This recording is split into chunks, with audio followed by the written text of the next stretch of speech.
Buenas noches para todos. Me presento, mi nombre es Jorge López, yo soy pediatra, soy neonatólogo especialista en docencia universitaria y especialista en educación en salud. Y pues estamos aquí para compartir las experiencias en el manejo de paciente cardiovascular y paciente con cardiopatía congénita.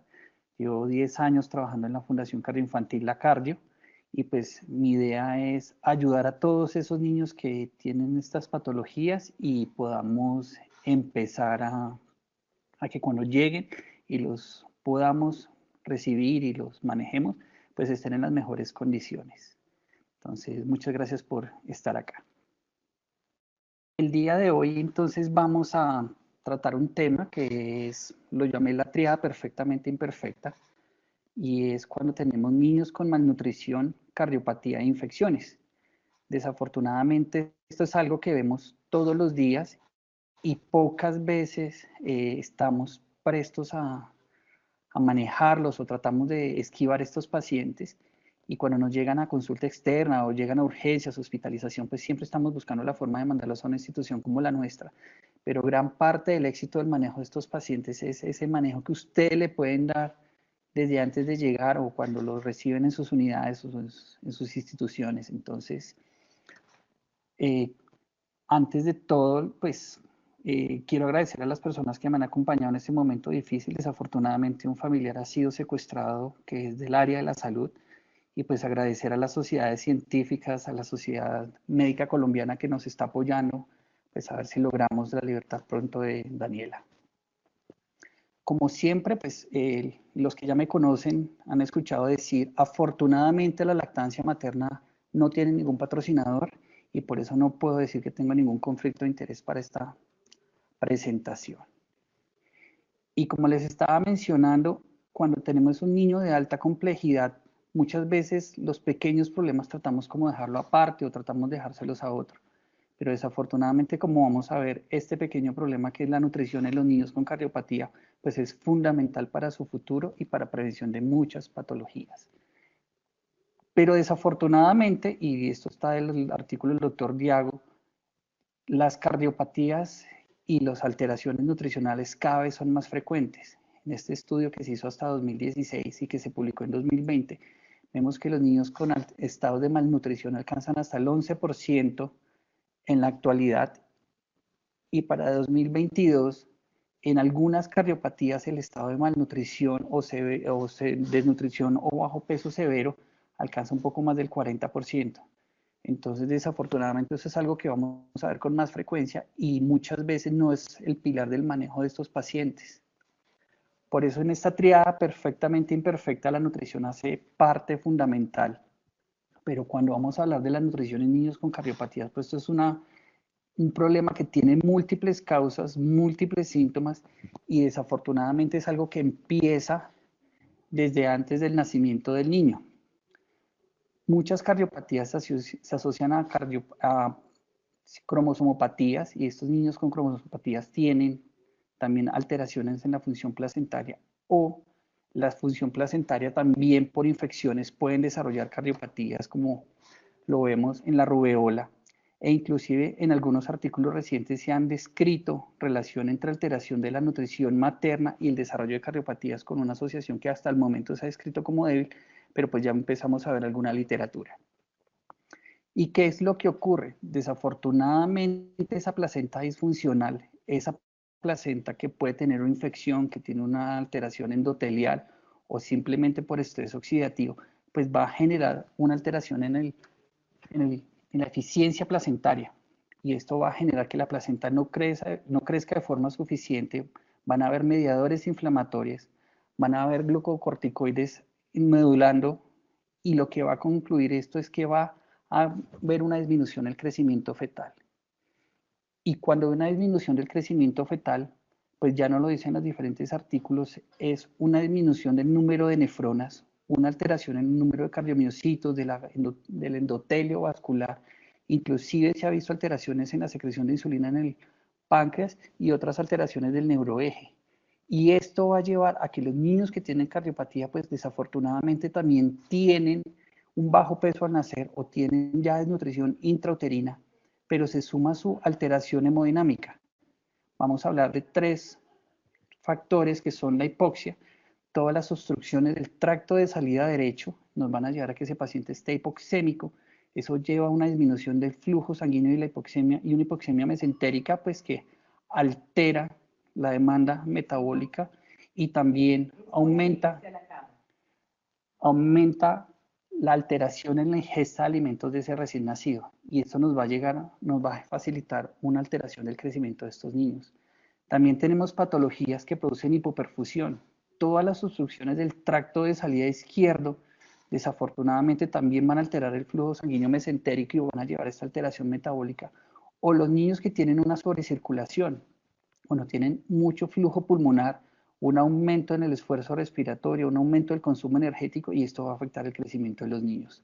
Salvatori lo describió con estas 3 vías principales, pero no podemos olvidar también que tenemos unas alteraciones en los niños que terminan con hospitalización, niños que terminan con medicamentos, niños que tienen infecciones, y eso nos va a llevar también a una alteración del flujo. ¿Y qué pasa cuando un niño deja de crecer? Pues vamos a ver lo que se está describiendo hoy en día como restricción del crecimiento extrauterino. Y todo esto va a generar cambios vasculares metabólicos a largo plazo, alteración de la función pulmonar, función renal, y pues ya hemos visto también alteraciones en el síndrome metabólico que pues nos afectan a estos niños a largo plazo. Pero no es solo a largo plazo que vemos alteraciones de los niños. En este estudio, cuando se ve una relación entre los niños que son operados y tienen algún compromiso nutricional, se evalúan con escalas de disfunción orgánica múltiple, y lo que se evidencia es que los niños que tienen un compromiso nutricional pueden tener hasta 3 veces más riesgo de presentar disfunción orgánica múltiple en el posoperatorio inmediato, en ese primer día posoperatorio. Y desafortunadamente ese riesgo puede permanecer o aumentar al tercer día posoperatorio cuando tienen desnutrición, comparado con niños que no tienen un compromiso nutricional. Entonces, desafortunadamente, eso es algo que afecta mucho a los niños en ese posoperatorio inmediato.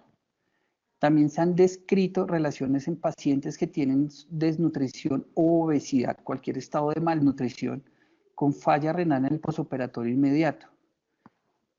Aquí lo que vemos es una comparación de niños con peso normal, niños de bajo peso o niños en obesidad, con el riesgo de desarrollar cualquier grado de falla renal, de que esa falla renal requiera necesidad de terapia de reemplazo renal o que progrese en una disfunción renal crónica.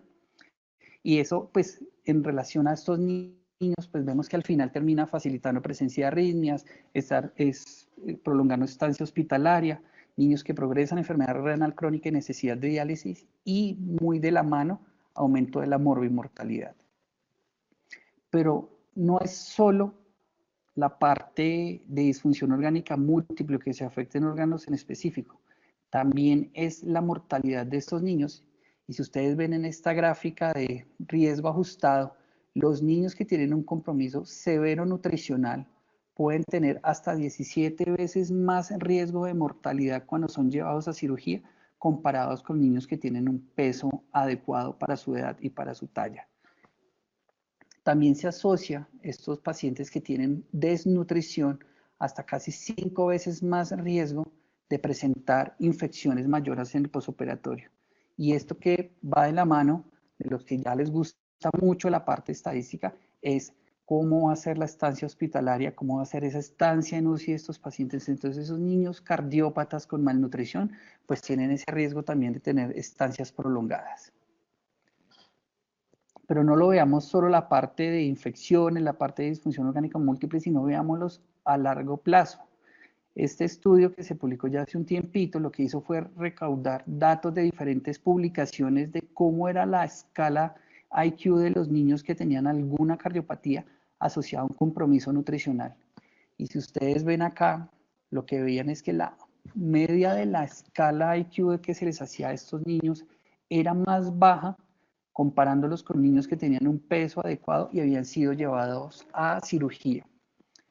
También lo vemos en el desarrollo del IQ verbal y de desarrollo de habilidades, que también tenían un puntaje menor comparados con niños que tenían un peso adecuado.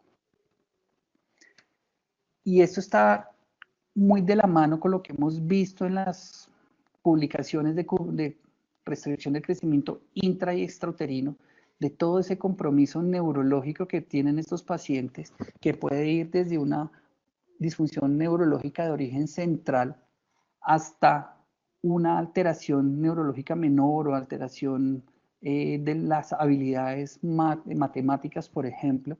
Y yo siempre le digo a mis compañeros, miren, nosotros todos los médicos estamos aquí con pobres habilidades matemáticas por algún grado de restricción extrauterina.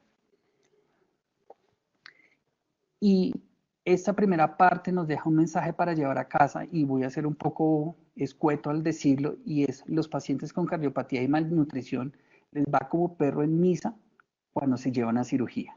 Desafortunadamente es un indicador de mal pronóstico, y este no es solo en el posoperatorio inmediato, sino que se va a desplazar hacia largo y hacia recomendaciones y hacia alteraciones a largo plazo. Pero también están los procesos infecciosos. Los procesos infecciosos en los niños con cardiopatía es algo que también nos va a afectar la parte nutricional. Y si volvemos a la publicación de Salvatori, donde veíamos las alteraciones hemodinámicas que nos llevaban a una falla del crecimiento de estos niños, él también nos describe, mire, los niños con cardiopatía tienen otras barreras, no es solo la parte de sus alteraciones hemodinámicas. Y aquí habla muy claro, en el artículo se habla muy claro que las hospitalizaciones prolongadas, las infecciones, cuando el niño tiene fiebre, cuando tiene un aumento de su demanda metabólica, pues esto va a facilitar también que ese componente nutricional se nos altere.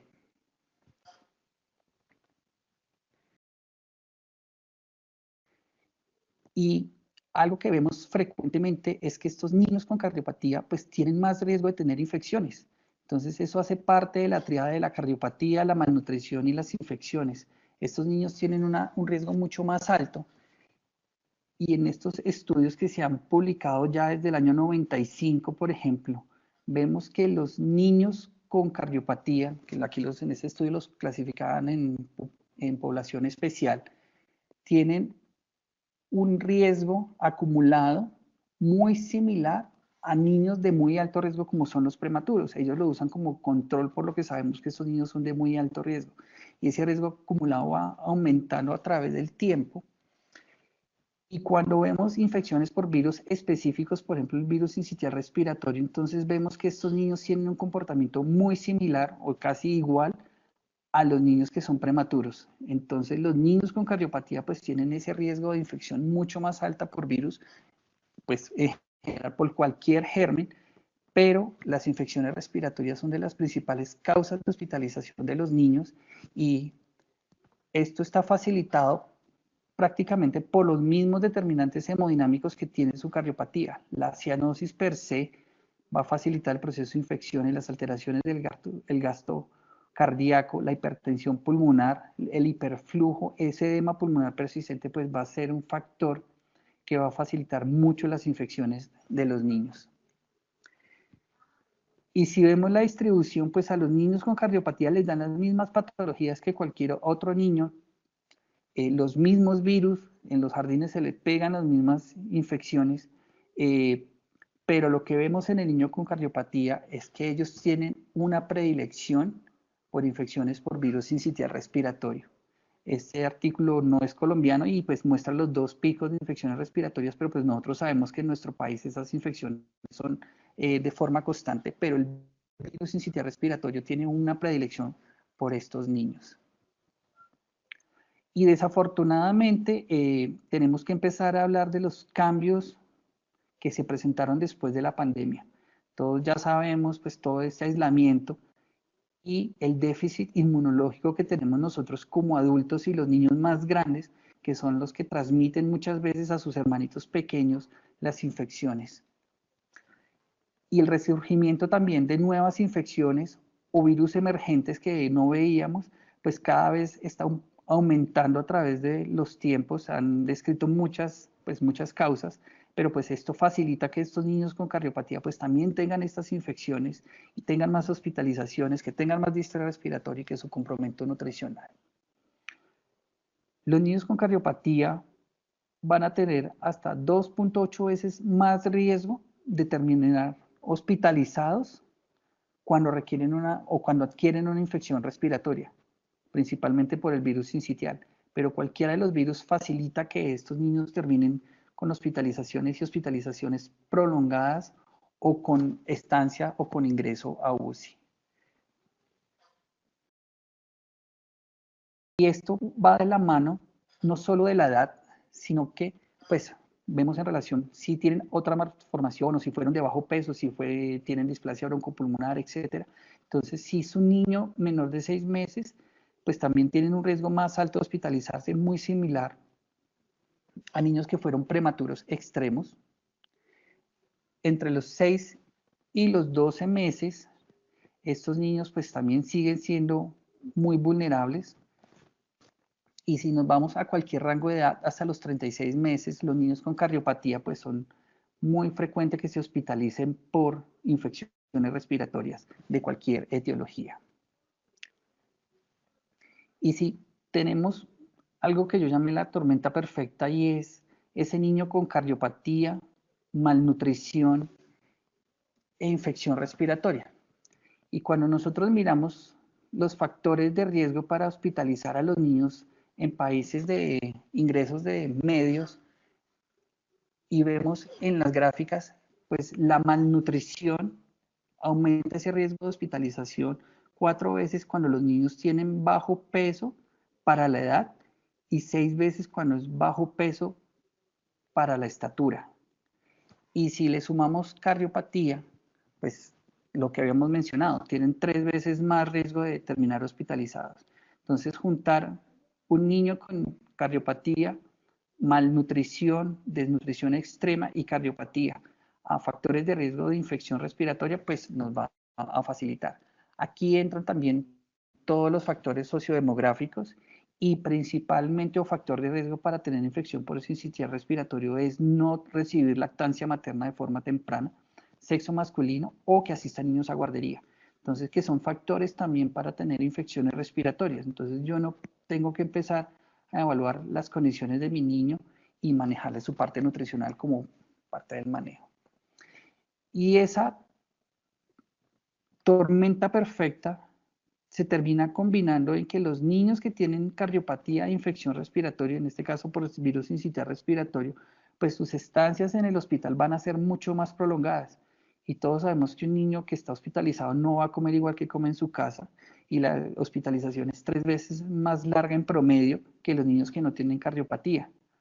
O que estos niños tienen 3 veces más riesgo de terminar en la unidad de cuidados intensivos, donde muchas veces se suspende la vía oral por la dificultad respiratoria que tienen, o que terminan en ventilación mecánica con 4 veces más riesgo, y pues son niños que van a afectar su patrón de alimentación y que van a tener una alteración o una pérdida de peso más aumentada todavía. Entonces, como segundo mensaje para llevar a casa, entonces hay que decir que los pacientes con cardiopatía hemodinámicamente significativa tienen más riesgo de complicaciones por infecciones respiratorias, así como más riesgo de terminar hospitalizados por cualquier infección respiratoria. Entonces tenemos que empezar a ver esto en nuestros niños en nuestra consulta. Afortunadamente, y como lo ven en la gráfica, ya hay algo que podemos hacer.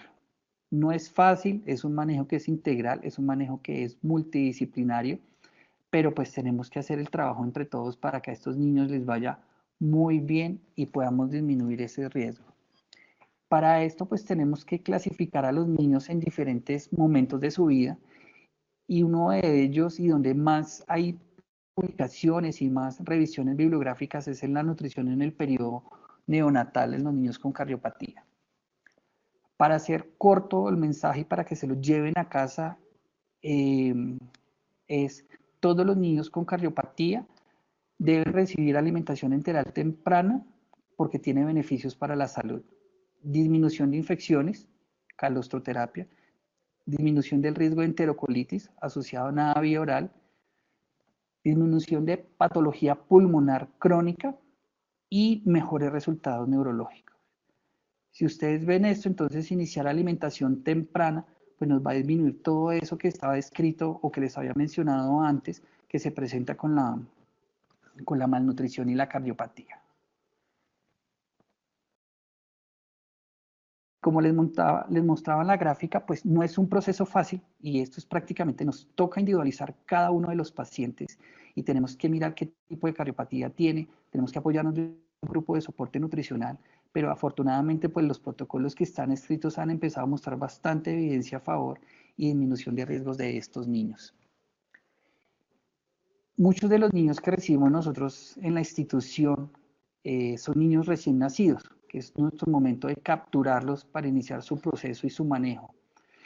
Y nosotros no tenemos una sala de parto, no tenemos adaptación, entonces los niños siempre llegan por remisión, pero algo que deberíamos hacer con todos los niños que tienen una cardiopatía es iniciar calostroterapia en las primeras 6 horas de vida, sin importar la condición clínica del paciente o el soporte ventilatorio que tenga. Y se debe continuar alimentación con leche materna preferiblemente mientras se lleva a su cirugía de estabilización o mientras se toma una decisión de manejo quirúrgico de estos pacientes. ¿Por qué? Porque esta calostro, pues no me voy a detener a hablar de todos los beneficios del calostro en el recién nacido, pero pues es importante porque pues, nos va a ayudar con la inmunoterapia y la inmunomodulación de estos niños y sobre todo nos va a facilitar que le perdamos el miedo a la alimentación de los niños que tenemos. Si no podemos dar leche materna, si no podemos dar calostro, pues facilitar la alimentación de estos niños con leche humana heteróloga en los sitios donde tenemos bancos de leche materna. Si definitivamente no podemos acceder a leche humana, pues ya la fórmula también podemos usarla, ya no como inmunoterapia con calostro, pero sí como un estímulo trófico que ya les voy a mencionar, pero tratemos al máximo de no dejar a estos niños sin nada vía oral. Esto es lo peor que podemos hacer por estos niños y ya vamos a ver por qué.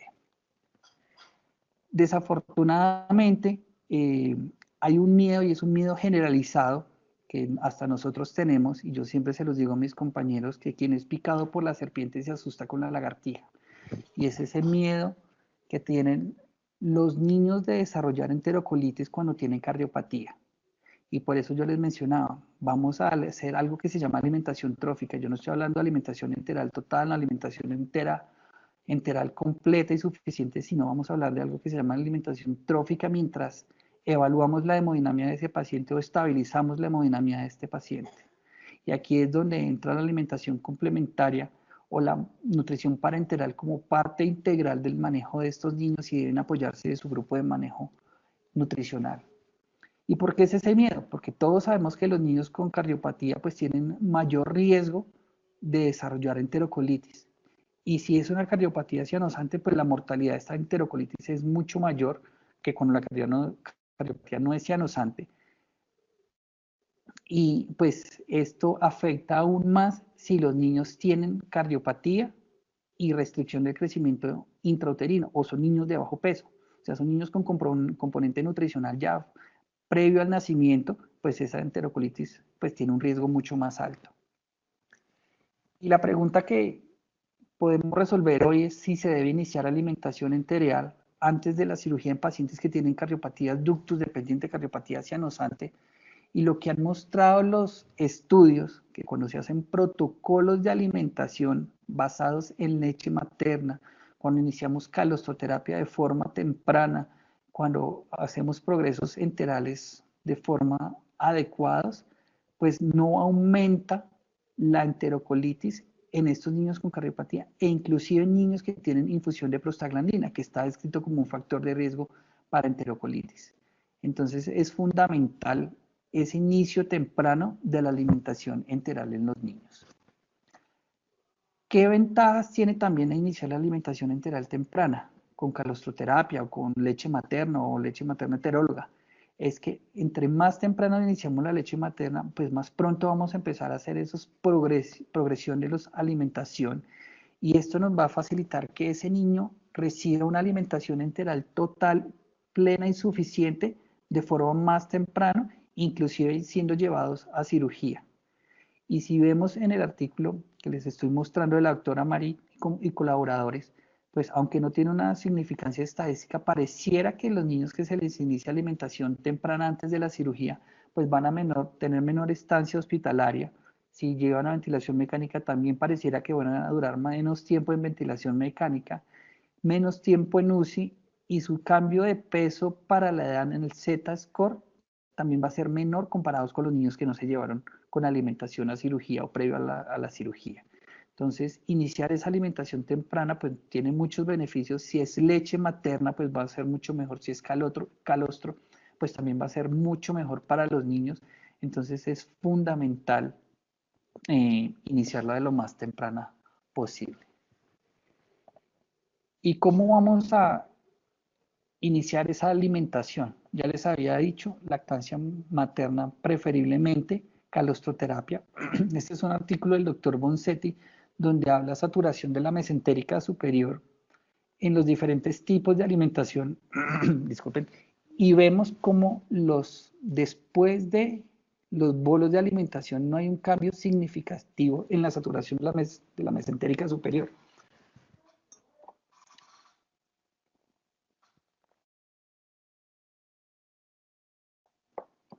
No hay un sufrimiento intestinal que veamos en estos niños. En cambio, si nosotros empezamos a prolongar el tiempo de alimentación de estos niños, pues vamos a ver que esos cambios empiezan después de los 120 minutos y entonces él dice, hagamos alimentación con tiempos de infusiones menores de 120 minutos. Nosotros, ningún niño come en infusión continua. Lo usamos como estrategias de alimentación. Queremos favorecer la alimentación en bolos lo más fisiológicamente posible. Y esto pues también nos ayuda a toda la parte endocrina gastrointestinal. Entonces es fundamental. Si definitivamente no logramos la alimentación en bolos de estos niños, tenemos que hacer infusiones lentas. Él lo habla, infusión lenta son un tiempo no mayor de 120 minutos y al máximo evitar infusiones continuas, porque podemos tener mayor riesgo de sufrimiento intestinal, mayor compromiso de la mesentérica superior y pues hay un mayor riesgo de desarrollo de patología abdominal. Si ustedes se dan cuenta, yo solo estoy hablando de alimentación enteral trófica, porque no estamos hablando de alimentar a este niño, sino hacer todos los beneficios del calostro, de esa lactancia materna temprana, de no dejar el niño sin vía oral y hacer alimentación en bolos con bolos pequeños de estímulos tróficos. Pero no podemos dejar de olvidar los requerimientos calóricos que tienen estos niños. Y lo que está escrito es que estos niños pueden tener un requerimiento calórico que puede ser hasta 50 veces más alto que niños que no tienen cardiopatía, en este caso, y tenemos que ajustar los aportes y aquí es donde entra también, y como les había mencionado, la alimentación parenteral. Nosotros debemos iniciar alimentación parenteral temprana junto con la calostroterapia y la leche materna temprana. Y ir haciendo un switch a medida que el niño vaya tolerando hasta llegar a los aportes proteicos, de carbohidratos y kilocalóricos que requieren estos niños.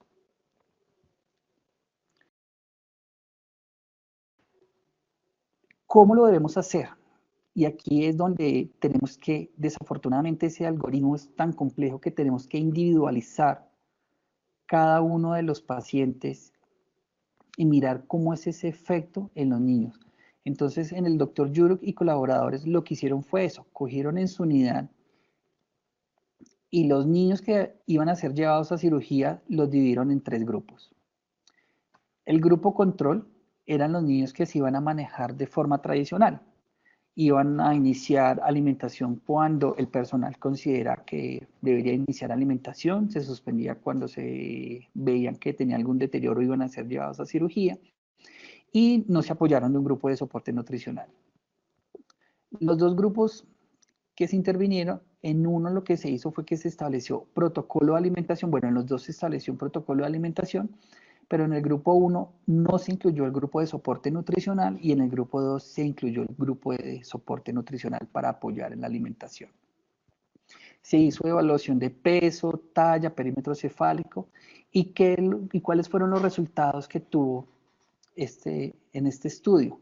Y era que los niños que estaban en el grupo 1, que era el grupo donde se hizo un protocolo de alimentación y se incluyó soporte nutricional, tenían una mayor ganancia de peso comparado con los niños que se manejaron de forma tradicional como se estaba manejando en su institución. O sea, sin iniciar alimentación temprana, sin calostroterapia, etc. En los niños que se incluyó el grupo de soporte nutricional también hubo una ganancia de peso significativamente mayor en comparación a los del grupo control, pero no hubo una mayor diferencia con los niños que no tenían el acompañamiento de soporte nutricional. Cuando se miraba peso, circunferencia de la cabeza y circunferencia del tórax como indicadores nutricionales, pues no encontraron ninguna significancia estadística de diferencia en estos estudios. Y lo que se concluye es que más que tener un grupo de soporte nutricional que inicia una nutrición parenteral temprana, es un protocolo estricto de alimentación con inicio temprano en la alimentación enteral en el preoperatorio y en el posoperatorio inmediato. No les traje los protocolos porque son muy largos, pero los protocolos dicen 24 horas con estabilidad hemodinámica y logrando marcadores hemodinámicos estables de microperfusión, inicia alimentación enteral, también trófica, continúa en nutrición parenteral. Y esto es lo que se vio en este estudio y mostraba esa ganancia ponderal significativa de estos niños. Tercer mensaje para llevar a casa. El primero es que a los niños con cardiopatía les va muy mal si se llevan a cirugía en un estado de malnutrición. El segundo mensaje que dijimos hoy es que los niños con cardiopatía les va muy mal si tienen una infección respiratoria, pero les va muy mal si llegan a hospitalizar o tienen mayor complicación, asociada a cardiopatía, malnutrición e infecciones respiratorias. Como tercer mensaje para llevar a casa es: iniciemos calostroterapia desde el momento del nacimiento. Todos estos niños deberían iniciar calostroterapia sin importar las condiciones hemodinámicas o el soporte ventilatorio, como les había mencionado. Y si las condiciones lo permiten, la estabilidad hemodinámica del paciente, iniciar alimentación trófica y progresarla. Sabemos que estos niños no deben quedarse sin vía oral. Y apoyarnos, y es fundamental tener un grupo de soporte nutricional y protocolos de alimentación para manejar a estos niños.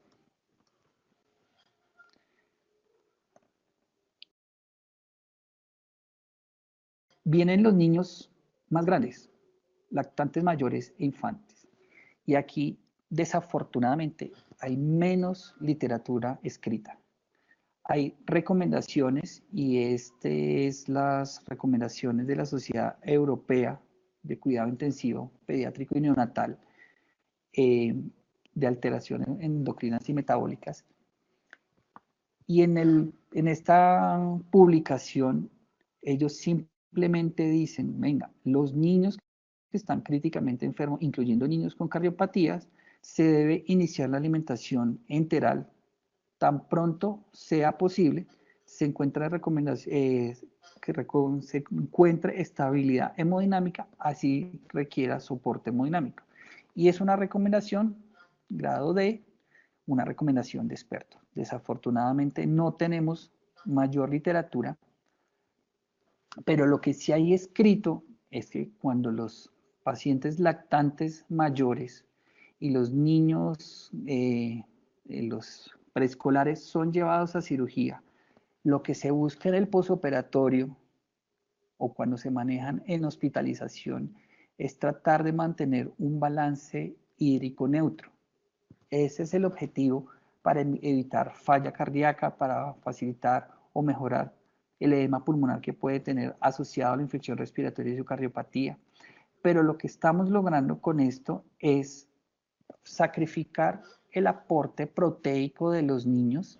Lo que se ha visto en la literatura es que cuando yo hago esa restricción hídrica, no estoy compensando el aporte proteico en un momento donde el niño tiene un estado hipermetabólico asociado a su infección o asociado a su procedimiento quirúrgico o asociado a su condición, que también sacrifico el aporte energético en estos momentos donde el niño tiene una mayor demanda Y esto es lo que yo les mostraba en el estudio. O sea, si un niño tiene una infección respiratoria, se hospitaliza, va a UCI, o un niño se descompensa su falla cardíaca, se hospitaliza, pues lo que terminamos haciendo es tratando de manejar su falla cardíaca, sacrificando los aportes nutricionales del niño y empeorando el crecimiento de estos niños y facilitando la restricción del crecimiento extrauterino.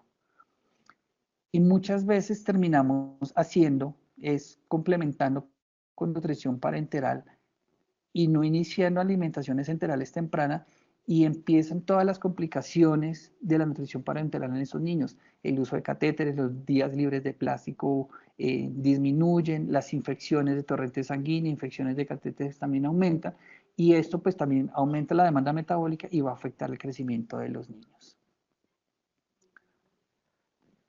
El doctor Marino en 2020 publicó este artículo como un protocolo de alimentación que implementó en su unidad.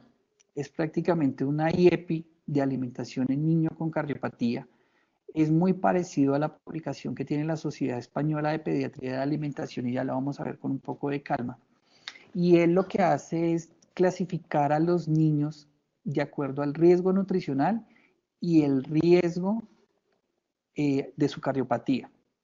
Entonces, en el grupo A entran niños que tienen cardiopatías que no son complejas, ductos, comunicaciones interauriculares, coartaciones leves de aorta, estenosis leves de algunas válvulas, pero que son niños que están creciendo de forma adecuada y que cuando se hace ese seguimiento de esos niños, pues están creciendo bien, y lo que él dice es permítales un aporte hídrico normal, no haga restricción hídrica, y un aporte proteico similar a un niño que no tiene cardiopatía.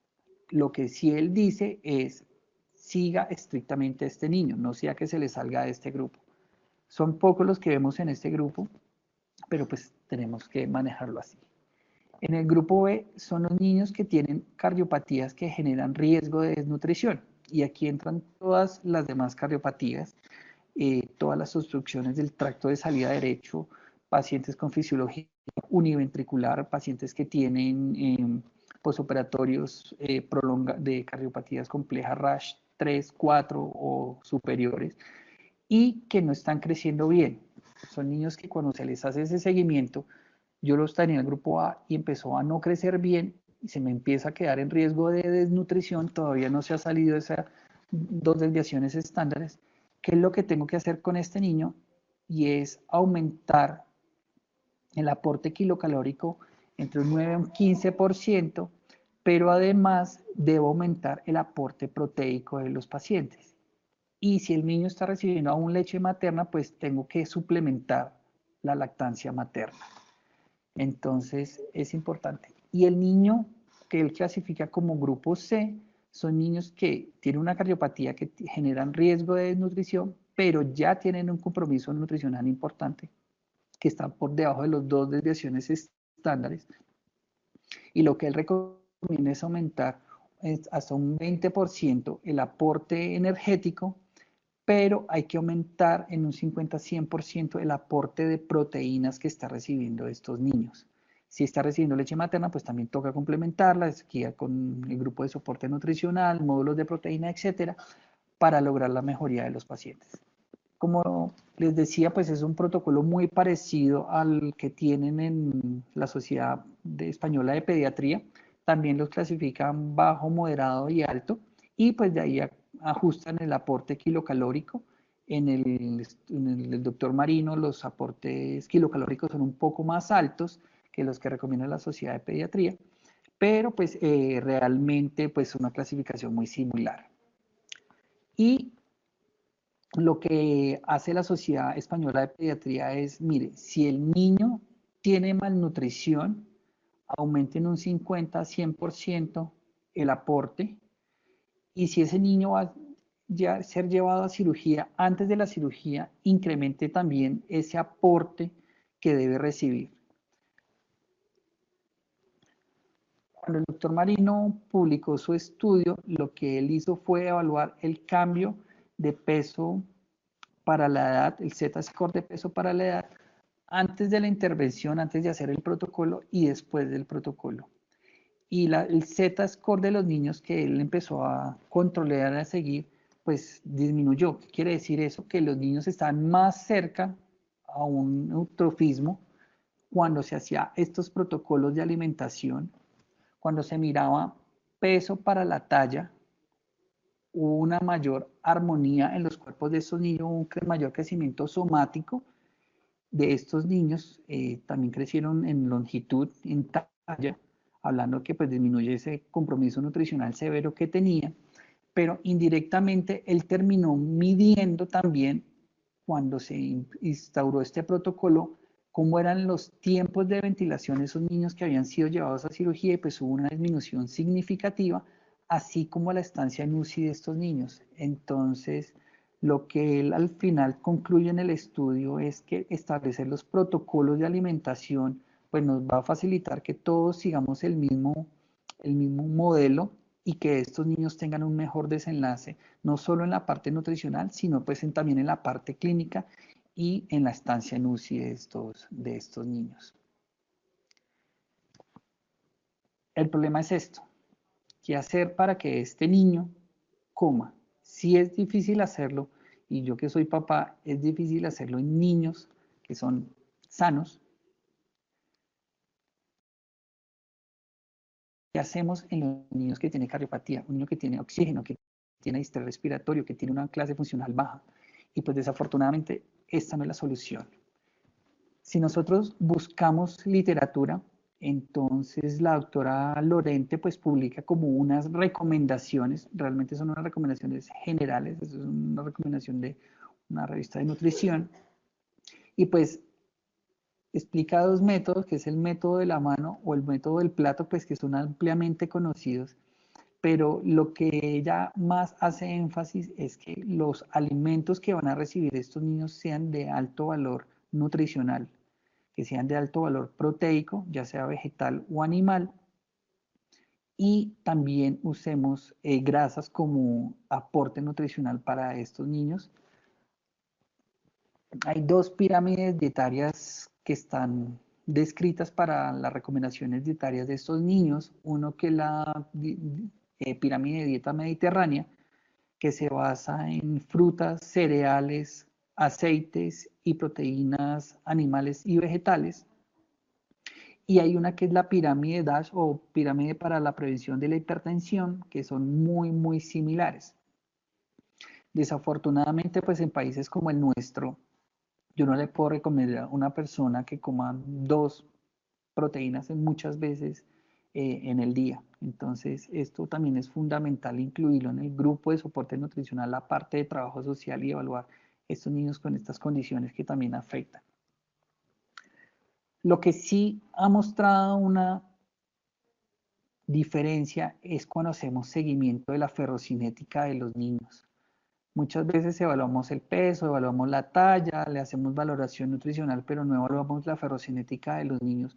Y no me voy a meter muy profundo en fisiología de entrega de oxígeno del DO2, pero estos niños van a compensar su gasto cardíaco aumentando su hemoglobina y su hematocrito y deben tener una ferrocinética ideal para que esto mejore la perfusión de los tejidos e indirectamente va a mejorar también la ingesta de alimentos y los comportamientos nutricionales y el crecimiento de estos niños. Entonces, cuando vemos estos niños en consulta externa, se necesita el manejo anticongestivo, darle las órdenes de las 50 citas y eso, pero no olvidemos también evaluar la ferrocinética por lo menos una vez cada 6 meses de estos niños o una vez al año, que esto nos va a ayudar también que el niño pues podamos mirar si necesita alguna suplementación y nos ayude para su crecimiento.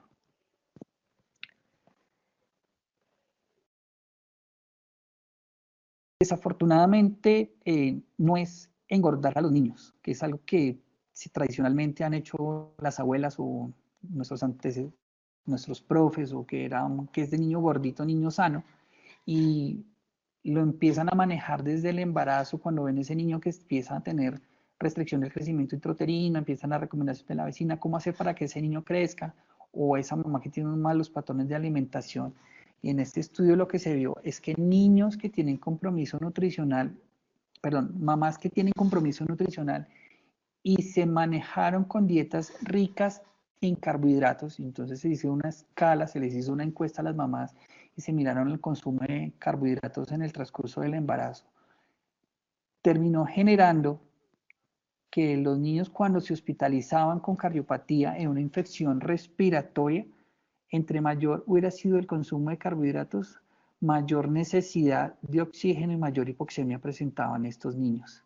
Entonces, no es una alimentación, entonces, subir a los niños de peso con estos suplementos que da el gobierno, con calorías, sino es realmente indicar acompañamiento de soporte nutricional y el seguimiento nutricional estricto de estos niños para mirar dónde los encajamos, en qué esquema de alimentación le va a ir mejor de acuerdo a sus condiciones sociales y económicas.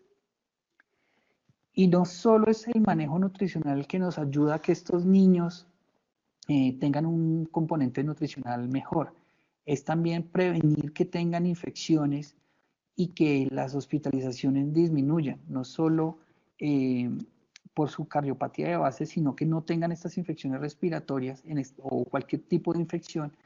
Y en este estudio lo que se evaluó es que si a los niños se les hacía una inmunoprofilaxis contra virus sincitial respiratorio, que era su principal virus de afectación y que los llevaba a estancias prolongadas, cuando se hacía el esquema completo de estos niños, pues disminuía la nutrición, disminuían las infecciones e indirectamente, no es el único indicador, pero se veía que estos niños cuando estaban con esquemas completos, su peso mejoraba en percentil. Entonces va muy de la mano de lo que nos dice el doctor Salvatori. Venga, infecciones, fiebres, patologías gastrointestinales, todas las infecciones que podamos prevenir en estos niños, no solo infecciones por virus sincitial, sino cualquier infección, esquemas de vacunación completas. Lactancia materna, pues nos van a disminuir todas estas afectaciones y el crecimiento de estos niños. Y cuando lleguen a la institución, cuando lleguen a su manejo quirúrgico, ya sea en Bucaramanga, en Cali, donde se vayan a manejar, pues tengan un mejor desenlace. Sé que es un tema complejo, es un tema largo, todavía hay muchísimo que hablar de esto. No sé si tengan preguntas, cualquier pregunta que tengan la pueden escribir por el chat o si quieren hacerla. Inclusive si alguien después tiene una pregunta, aquí les dejo mi correo para que nos envíe o si quieren alguna de la revisión bibliográfica o si quieren los protocolos de alimentación, con mucho gusto yo se los puedo compartir. No sé, pues, quedo atento si hay alguna pregunta. Hay un chat de preguntas, si alguien quiere hacer alguna pregunta, la puede hacer por el chat, la puede hacer también escrita, la pueden enviar a mis correos también sin ningún problema. Sé que es un tema complejo, que es un tema pesado. Los protocolos de alimentación no se los traje desmenuzados porque pues, podíamos durar semanas hablando de esto. Pero pues lo que les digo siempre, tratemos de no dejar los niños sin comida. Lo más importante es iniciar alimentación enteral trófica temprana. Veo que escriben que si les puedo compartir los correos. Claro que sí, les voy a compartir mi correo. Preguntan que si debemos suplementar hierro y si se ordena diario o interdiario y cuánto tiempo. La suplementación de hierro se recomienda en todos los niños que están recibiendo lactancia materna. Esto pues es guía de práctica clínica del ministerio. En los niños con cardiopatías, si no están recibiendo suplementación, debemos iniciarla tan pronto tengamos un aporte enteral completo que pues, reciba más de 60 mililitros kilo de aporte en los recién nacidos. En los niños mayores debemos iniciar suplementación de hierro basados en la ferrocinética del niño, por eso es importante conocerla. ¿Cuánto tiempo? Eso depende de los factores de crecimiento, no hay ninguna literatura que diga cuántos meses hay que iniciarlo, cuánto tiempo hay que dejarlo, pero debemos evaluar el crecimiento. No sé si tengan más preguntas que tengan. Nosotros me preguntan que si en los hospitales de Colombia hay bancos de leche materna confiables. La respuesta es sí. Tengo que felicitar a la ciudad de Pasto. Sé que tienen un banco de leche con mucha experiencia, lo mismo que el Hospital de Kennedy aquí en Bogotá. Mm, Ellos hacen pues toda la validación, las pruebas y pues tienen aprobación para usar leche materna heteróloga. Eh, Nosotros nos encantaría tenerlo porque pues es fundamental para los niños, pero pues las instituciones en el momento no lo manejamos. Mm, no me recuerdo en este momento otros bancos de leche en Colombia. Importante también con estos niños, lactancia materna, ya no me cansaré de decirlo, se los dije al principio cuando hablé de conflicto de intereses. Soy fan número uno de la lactancia materna. Tengo una amiga que es consejera en lactancia, que es mi fan, y yo soy su fan también de ella. Mm, Porque toda la parte inmunoterapia asociada a la leche materna es importante para estos niños. Disminución de infecciones, ya se los había mencionado, infección de proceso, disminución de procesos respiratorios, gastrointestinales y disminución del riesgo de enterocolitis de estos niños. Entonces también fundamental eh, el calostro. Eso es algo que nosotros no tenemos por no tener una institución y muchas veces las mamás llegan es después de las 48 horas del nacimiento del niño y podemos perder el calostro. Entonces, si el niño está en su institución, ustedes tienen un niño para ser remitido, no olviden el calostroterapia fundamental para estos niños y asegurarse también que estos niños cuando vayan para su casa tengan un seguimiento por soporte nutricional. eh, Entre las 50.000 fórmulas que hay que hacerle, el MIPRES que hay que llenarle algunos medicamentos, las citas que hay que darle, las autorizaciones que no le dieron a la mamá y las quejas que muchas veces recibimos nosotros en consulta externa, no olvidemos también evaluar la parte nutricional de estos niños. Estos niños pueden estar muy fácilmente en un momento de eutrofismo y cualquier infección o cualquier descompensación de su patología los puede llevar a un estado de malnutrición. Entonces, fundamental también esto.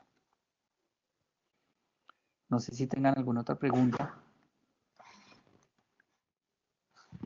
Otra pregunta que me hacen frecuentemente es, ¿cómo hacemos para que estos niños se alimenten? Si hay algún suplemento multivitamínico que ayude a abrir el apetito.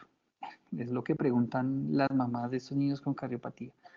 Desafortunadamente no existen los suplementos para esto.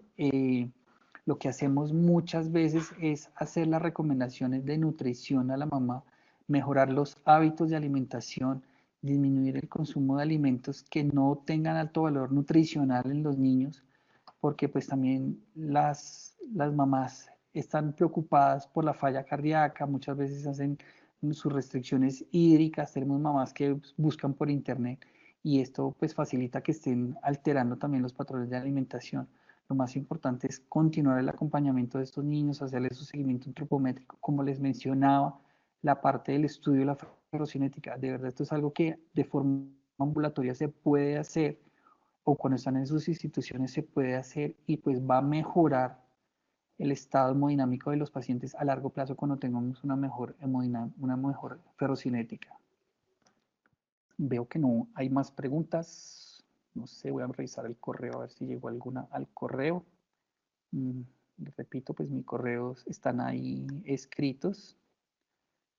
No, por el correo no he recibido todavía ninguna pregunta. Dejo mi correo en el chat también para las personas que quieran alguno de los artículos, tengan alguna duda, eh, quieran los protocolos de alimentación completos, se los puedo hacer llegar también, porque entiendo que no es fácil encontrarlos ni en todas las instituciones los tienen. Bueno, no veo más preguntas en el chat. No sé, Oscar.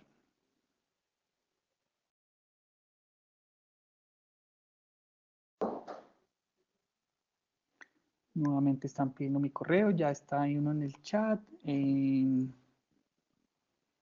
Les voy a